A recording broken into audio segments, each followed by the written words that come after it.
Good morning সবাইকে। সবাই কেমন আছো? আশা করছি ভালো আছো, আমরাও ভালো আছি। আমিও দিদি চলে এসেছি আবার নতুন একটা ব্লগ নিয়ে। তো এই যে সকাল সকাল রেডি হয়ে নিয়েছি, যাচ্ছি একটু বেরোবো, যাব হচ্ছে শিলং।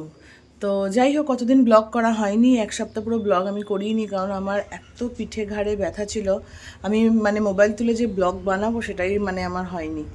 তো যাই হোক, আজকে একটা আবার নতুন ব্লগ শুরু করছি। সাথে থেকো, পাশে থেকো, আশা করছি ভালো লাগবে। তো চলো এখন বেরোনো যাক। এসে গেছে বোধহয় গাড়ি। তো হোলি রেডি হচ্ছে, আমার বাবনের হয়ে গেছে, এখন বেরোবো। তো এখন আমরা দাঁড়িয়েছি পেট্রোল পাম্পে। এই যে পেছনে অলি আছে, এদিকে বাবন আছে, বাবনকে দেখা যাচ্ছে না। আর এখন দাঁড়িয়েছি হচ্ছে পেট্রোল ভরতে। তো এখান থেকে পেট্রোল ভরে বেরিয়ে যাবো।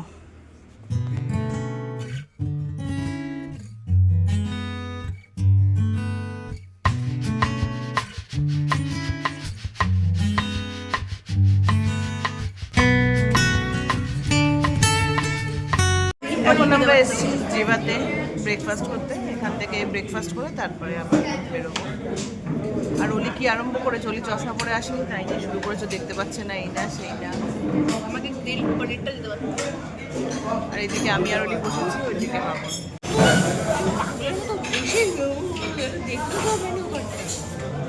তাড়াতাড়ি হবে তাই জন্য। এই যে বাবন ওইদিকে বসেছে, হাই করছে। বলো বলো good morning. Let's go for journey. Hi বলেছে, হাই বলে মর্নিং বললো, কত কি বলে দিল বাবন আজকে।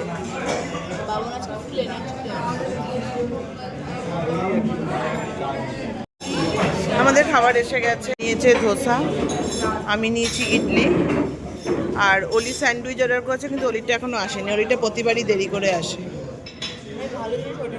হ্যাঁ, কোথায়? মেয়ের আগে যে চলে আসে হ্যাঁ, ওটা একটু চালা চাপা। তো যাই হোক, এবার আমাদের খাবারটা এসছে, আমরা খাই। অলি বসে বসে দেখবে, আমরা খাবো, অলি দেখবে।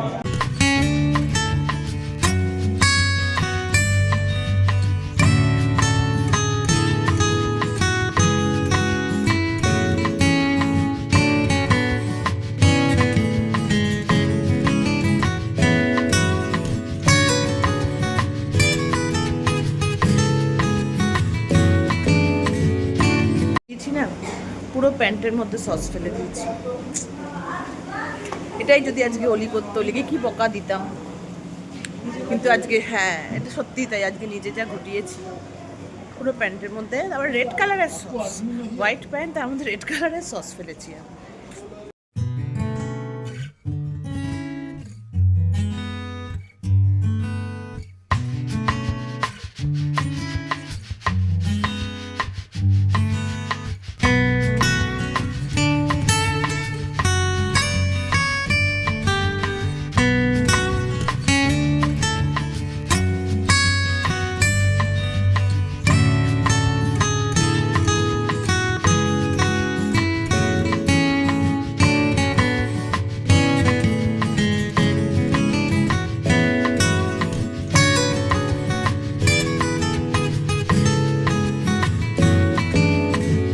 শিলংয়ের এয়ারফোর্স যে মিউজিয়ামটা আছে সেখানে, এখন সেখানেই যাবো। বাবন গেছে একটু এটিএমে। অলি দেখাচ্ছে, অলি দুটো চশমা।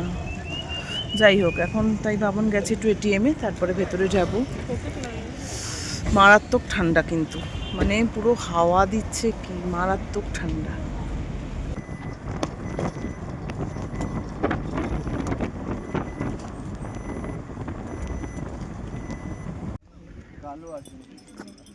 আসছে, ফটো আসবে না। হুম। তো এখন আমরা এসছি সিক্রেট ফরেস্টে। না না, তুলেছি বাবনের ফটো। অলি না ভীষণ পাজি, বাকি তোমার ফটো দেয়নি। তুলেছি বাবনের ফটো, টেরা তুলেছি। তো এখন এসছি সিক্রেট ফরেস্টে, এখন গাইড দেবে এরা। গাইড নিয়ে তারপরে ভেতরে যেতে হবে। আমরা শিলংয়ে এতবার এসেছি, এই জায়গাটা আমরা আসিনি, এইবার ফার্স্টই আসলাম। হেজি আসছে কেন? অনেকবারই এসেছি, কিন্তু এই জায়গাটা আমাদের এবার ফার্স্ট। কিন্তু খুব সুন্দর ভিউটা, দেখে এসছিলাম বাড়ি থেকেই, যে এবার এই জায়গাটা আসবো।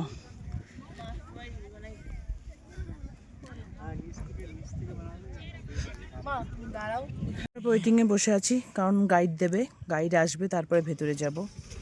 ওর জন্য এখানে বসে বসে ওয়েট করছি। আর এখানে বেশ পাথরগুলো দিয়ে ভালোই লাগছে পেছনটা দেখতে, ব্যাকগ্রাউন্ডটা।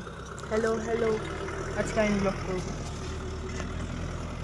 ফ্রেম পাই না করতে। আমি আমার চুল ঠিক করার জন্য নিয়েছিলাম, হয়ে গেছে। কেমন অসভ্য মেয়ে, মানে বদমাইশের হার একটা, খুব বদমাশ ও। বাবন ওইদিকে দাঁড়িয়ে আছে, গাইডের অপেক্ষা করছে, আর আমরা সেখানে একটু ফটো ফটো তুললাম। গাইড কখন আসবে জানি না, টাইম অনেক নষ্ট হচ্ছে। আজকে আমরা চেরাপুঞ্জি যাব, আজকে চেরাপুঞ্জিতে স্টে করে কালকে আমরা শিলং আসব, কালকে আবার শিলং স্টে করে পরশুদিন ব্যাক। তো এখন এখানে কতক্ষণ লাগে দেখি, অনেকটা টাইম খাচ্ছে এখানে, কারণ আবার চেরাপুঞ্জি উঠতেও হবে। তো ড্রাইভার দাদা বললো যে বেশিক্ষণ লাগবে না এখান থেকে চেরাপুঞ্জি। এখন আমাদের লাঞ্চ হয়নি, কখন লাঞ্চ করবো জানি না, এখানে কোনো দোকানপাটও নেই লাঞ্চ করার মতো। আর দেখো পরিবেশটা, দেখা যাচ্ছে না, খুব রোদ্দুর, এই দিক দিয়ে দেখাই। এই যে বাবন এখানে ঘুরে বেড়াচ্ছে, এই যে বাবন। আর ফরেস্টটা হচ্ছে পেছনে, দাঁড়াও দেখাই। এই যে এটা ফরেস্ট, এর ভেতরেই আমরা যাব, কিন্তু সেটা গাইড আসলে তারপরে, গাইড ছাড়া এখানে অ্যালাউ করছে না। ইন্দোরে যে ঘটনাটা ঘটেছিল সেটা এই সাইডেই হয়েছিল, ইন্দোরের যে কেসটা। তো ওই জন্য এখন এরা গাইড ছাড়া এখানে অ্যালাউ করছে না, গাইড নিয়ে তারপরে যেতে হবে। এমনি ভিউটা ভালো, কিন্তু এখন গাইডের অপেক্ষাতে বসে থাকা। আর এই জলি এখানে বসে আছে, আর বাবন ওইদিকে ছাওয়ায় দাঁড়িয়ে আছে।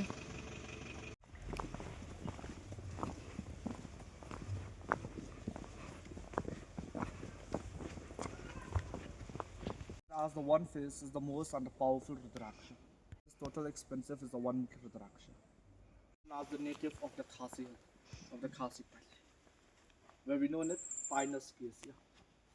A Pinus which come the name when Japanese check prepare in this place, they will take to the main place of the forest up to the main. তো এই যে ফরেস্টটা ঘোরা হয়ে গেল। এখানে মেন আছে হচ্ছে একমুখী রুদ্রাক্ষ আছে, গাছ যেটা একমুখী রুদ্রাক্ষ পিওর, যেটা পাইন ট্রি আছে, যেটা থেকে মেডিসিন তৈরি হয় সব রকম ব্যথা ট্যাথা এইসবের জন্য, সর্দি কাশি, পাইন ট্রি থেকে।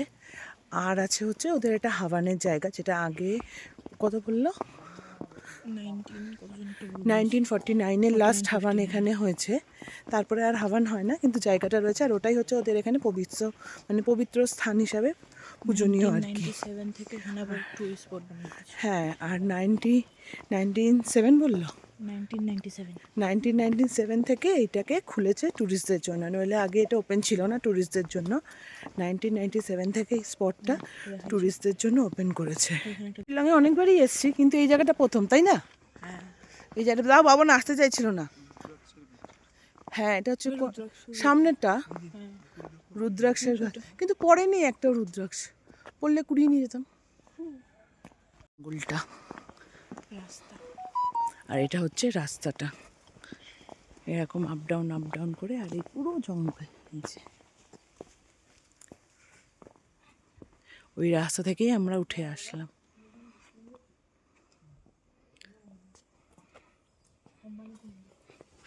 এখানে মেন পূজা বা হাওয়ানটা, সেখানটা আমরা ভিডিও করতে পারিনি, কারণ সেখানে ভিডিও অ্যালাউ ছিল না। হ্যাঁ, ওখানে ওই একটা পাথর ছিল, যেই পাথরটা হচ্ছে ওদের মানে রাস্তা চিনতে সাহায্য করতো, জঙ্গলের রাস্তা চিনতে সাহায্য করতো। ওই পাথরটাকেও আমরা তুলতে পারিনি, কারণ ওগুলো ওরা বললো ইন্ডিকেট করতো জঙ্গলটা পুরো, তো ওই দুটো ওরা অ্যালাউ করেনি ভিডিও করতে, ওই জন্য ওইগুলো তোলা হয়নি। আর এয়ারফোর্সেও আমরা তাই হয়েছে, এয়ারফোর্সেও ওদের ওখানে যে মিউজিয়ামে গেছিলাম, মিউজিয়ামে ফটো অ্যালাউ ছিল, কিন্তু কোনো রকম ভিডিও অ্যালাউ ছিল না, ওই জন্য এয়ারফোর্স মিউজিয়ামেও আমরা যেটা কোনো ভিডিও করতে পারিনি। তো ওই আর কি, যতটা পাচ্ছি তোমাদের সঙ্গে শেয়ার করছি। আর হাঁপিয়ে গেছি, মানে কি রাস্তাটা পুরো উপর নিচ না, ওই জন্য পুরো হাঁপিয়ে গেছি। এটা বললো এখানটা ওদের বলি পূজা হতো আর কি, বলি হতো, মানে বড় বড় যেই অ্যানিম্যালগুলো, পশু যেগুলো বড় বড়, তাদের বলি হতো এইখানটা, এটা বলি পূজা হতো এখানে ওদের। আর যেখানে হাওয়া, এই যে গাছটা, এটা হচ্ছে রুদ্রাক্ষ, এখানে একমুখী রুদ্রাক্ষ পাওয়া যায়। রুদ্রাক্ষেরও অনেক ভেরিয়েশন বললো, মানে একমুখী রুদ্রাক্ষ থেকে 7মুখী রুদ্রাক্ষ আছে, তো সেগুলোরও কি কাজ সেটাও বললো। এখানে গাইড নিতেই হয়, কারণ গাইড না ছাড়া এখানে কিছু বোঝাও যাবে না, জঙ্গল ঘোরার মতো ঘুরতে হবে। গাইড ছিল বলে আমরা এত সুন্দর বুঝতে পারলাম, গাইড না নিলে বোঝা যেত না। আর এখানে বাবন আসতে চাইছিল না, বাবনকে জোর করে নিয়ে এসেছি, জোর করে এনে বাবন গাইডের সঙ্গে সঙ্গে বাবনই বেশি বুঝলো, সাথে সাথে আগে হাঁটলো, আরও কিছু কথাবার্তা বললো, এদিকেও আসতে চায় না, এইরকমই বাবন।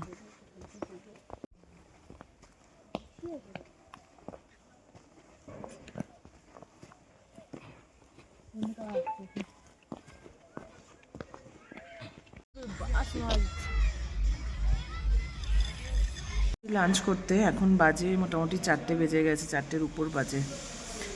তো এখন এই যে একটা রেস্টুরেন্টে ঢুকেছি, খারাপ না, মোটামুটি পরিষ্কার পরিচ্ছন্নই আছে। ড্রাইভার দাদাই নিয়ে আসলো রেস্টুরেন্টটা, বললো ভালো চলো, খারাপ না এটা। তো দাঁড়াও তোমাদের অ্যাম্বিয়েন্সটা দেখাই। যে ওদি বসে আছে আর পেছনে একটা বড় ক্রিসমাস ট্রি, খারাপ না অ্যাম্বিয়েন্সটা, ভালোই বেশ, এরকমই অ্যাম্বিয়েন্সটা। তো রাইস টাইস কিছু খাবো না, তাই মোমো অর্ডার করবো। আমি আর ওলি মোমোই খাবো, আমার বাবন কী করে জানি না, আমি আর ওলি তো মোমো নেবো, মোমো খাবো। তো এই আর কি, আগে অর্ডার করি, তারপরে তোমাদের সঙ্গে কথা হচ্ছে। তো প্লেট দিয়ে গেছে, খাবার এখনও দেয়নি। আর বাবন দেখো, বাবন এখানে এসেও কাজ করছে, যেখানে পারে সেখানে। বাবন নাকি ঘুরতে এসছে। আমার বাবা হচ্ছে কি যেখানে পারে সেখানে কাজ করতে হবে। হ্যাঁ সত্যিই তাই, এই যে এখানে বসে কাজ করছে, এই হচ্ছে ঘোড়া। কি বলছিলিস? দাদা কি বাবা অতিরিক্ত পড়াকে ছেড়ে দিন, আমি হলে জীবন করতে পারবো। আমি বলবো ইচ্ছাটা ঘুরতে এসে ঘুরতে গেলে তো পরে করবো, আমি নিজের প্রেজেন্টেশন দেওয়া আছে, তারপর সকালে কি প্রেজেন্টেশন, ওলিওর প্রেজেন্টেশন আছে, সেটা রেডি করতে হবে। নাও এই যে আমাদের খাবার চলে এসছে, মোমো এসে গেছে, আর বাবনের এসছে চাউমিন, এগ চাউ, আর আমাদের হচ্ছে স্টিম চিকেন মোমো।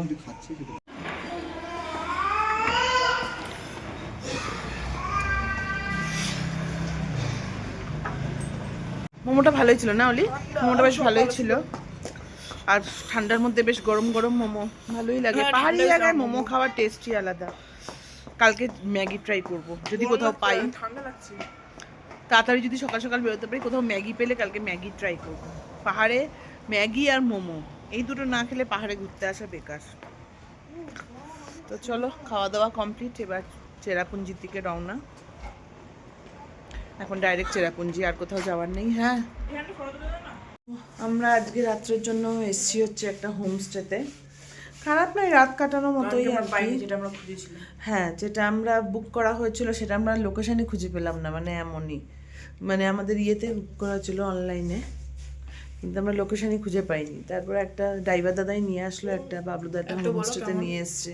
একটা ভরালুর মতো জায়গার মধ্যে গিয়ে দাঁড় করাইছে, হ্যাঁ, এত সুন্দর জায়গা ছিল। বুঝলাম না কোথায় কি নিয়ে গেল, নাকি গুগল ভুল দেখালো, বুঝলাম না। যাই হোক, তারপরে বাবলুদা একটা জায়গায় নিয়ে এসছে হোমস্টে, ঠিক আছে, এক রাত্রির জন্য আর কি। চলো তোমাদের দেখাই। তো ডিনার অর্ডার করা হয়েছে, চিকেন বলা হয়েছে, রাইস, বাবনের রুটি আর মিক্স ভেজ, এই অর্ডার করা হয়েছে রাত্রে। একটা রাত্রি কাটিয়ে নেওয়া যাক, কিছু করার নেই। আমি আজকে হ্যাঁ, তো একটা রাতের জন্য ঠিক আছে, একটা রাত্রি কাটিয়ে নিই এই আর কি। কিন্তু মারাত্মক ঠান্ডা, খুব ঠান্ডা।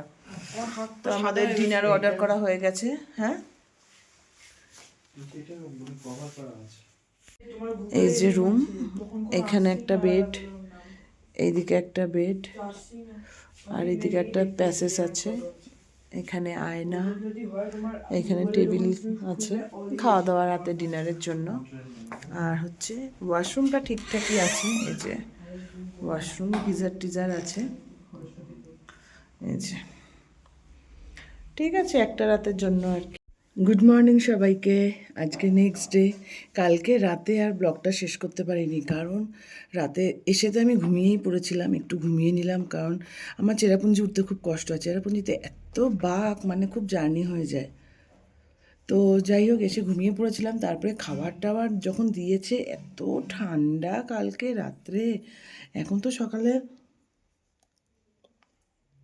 কিছুই না, কালকে রাতে এত ঠান্ডা ছিল মানে কি বলবো, মারাত্মক ঠান্ডা ছিল। তো ওই জন্য রাতে আর ব্লগটা ইচ্ছাই করছিল না। আর মানে খেতে নামি বিছানা থেকে, তাই নাই কম্বলের তলায় ঢুকেছি আর ইচ্ছা করছে না যে খেতে নামি।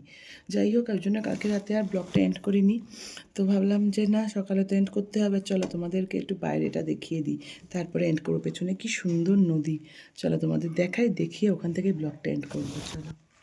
অলি এখনও শুয়ে, অলি এখনও ওঠেনি, এখনও ঘুমোচ্ছে অলি।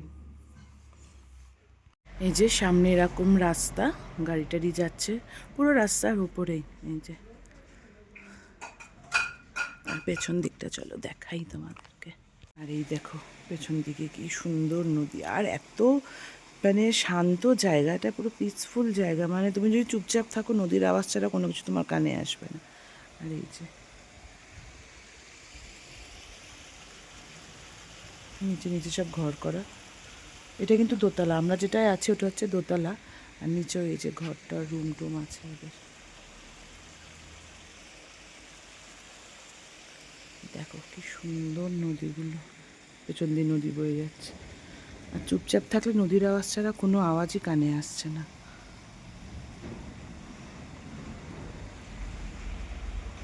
তো দেখালাম, খুবই সুন্দর জায়গাটা, ভালো লেগেছে। রাত্রে তো অতটা বোঝা যায়নি।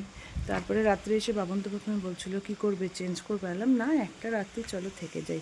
কারণ কি, আমরা যেটা বুক করেছিলাম রাত্রেই বললাম, সেটা তো আমরা পাইনি। মানে ওটাকে কোথায়, আমি লোকেশানই আমরা খুঁজে পেলাম না। গিয়ে লোকেশন খুঁজে না পাওয়ার, তখন ওই বাবলুদা মানে ড্রাইভার দাদা, উনি বললো চলো আমার একটা চেনাশোনা আছে হোমস্টে, ওটা কিন্তু খারাপ না।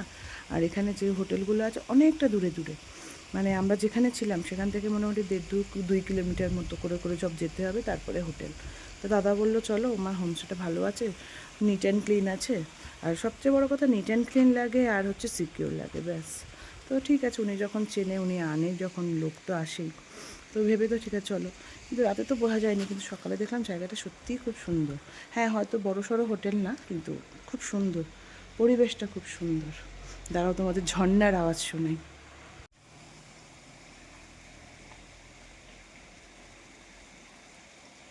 চুপচাপ থাকলে কোনো আওয়াজ নেই, শুধু ঝর্ণার আওয়াজ। তো চলো, আজকে এখান থেকেই ব্লগটা এন্ড করছি। দেখা হচ্ছে আবার নতুন একটা ব্লগে। টাটা।